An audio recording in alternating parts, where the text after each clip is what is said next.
United States in the 2016 election, and there's one party that can't seem to get over it. Now, we understand the fact that in 2018, you took the House of Representatives, and we haven't spent our time during your tenure in power trying to remove the Speaker of the House, trying to delegitimize your ability to govern. Frankly, we'd love to govern with you. We'd love to pass USMCA. We'd love to put out a helping hand to our seniors and lower prescription drug prices. It's the will of the people you ignore when you continue down this terrible road of impeachment. Professor Gerhardt, you gave money to Barack Obama, right?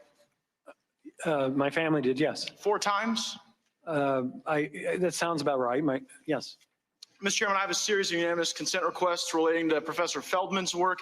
The first, Noah Feldman, Trump's wiretap tweets raised risk of impeachment. The gentleman will suspend. My time. We'll take that time off. Has the gentleman submitted? Have we seen those? That material? We can provide it to you, as is typical for unanimous. And we'll consider the unanimous consent request later after we review. Very well. The material. Very well. Thank you. The gentleman may continue. Thank you, Mr. Chairman. Mr. Feldman wrote articles entitled "Trump's Wiretap Tweets Raise Risk of Impeachment." He then wrote, "Mar-a-Lago ad belongs in impeachment file." And then Mr. Jake Flanagan wrote in Quartz, a Harvard law professor thinks Trump could be impeached over fake news accusations. My question, Professor Feldman, is since you seem to believe that the basis for impeachment is even broader than the basis that my Democrat colleagues have laid forward, do you believe you're outside of the political mainstream on the question of impeachment? I believe that impeachment is warranted whenever the president abuses his power for personal benefit or to corrupt the democratic process. Did you write an article entitled "It's Hard to Take Impeachment Seriously Now"? Yes, I did write that article. And in that article, did you write, hold on, I'm limited on time, sir. I wrote did you write, since the 2018 midterm election, House Democrats have made it painfully clear that discussing impeachment is primarily or even exclusively a tool to weaken President Trump's chances in 2020. Did you write those words? Until this call in July 25th, I was an impeachment skeptic. The call changed my mind, sir, and for Thank good you. reason. I appreciate your testimony. Professor Carlin, you gave $2,000, or you gave $1,000 to Elizabeth Warren, right? I believe so. You gave $1,200 to Barack Obama? I have no reason to question that. And you gave $2,000 to Hillary Clinton? That's correct. Why so much more for Hillary than the other two? Because I've been giving a lot of money to charity recently because of all of the poor people in the United States. Well, those aren't the only folks you've been given to. Now, have you ever been on a podcast called Versus Trump? I think I was on a live panel that the people who ran the podcast called Versus Trump. On that, do you remember saying the following? Liberals tend to cluster more. Conservatives, especially very conservative people, tend to spread out more. Perhaps because they don't even want to be around themselves. Did you say that? Yes, I did.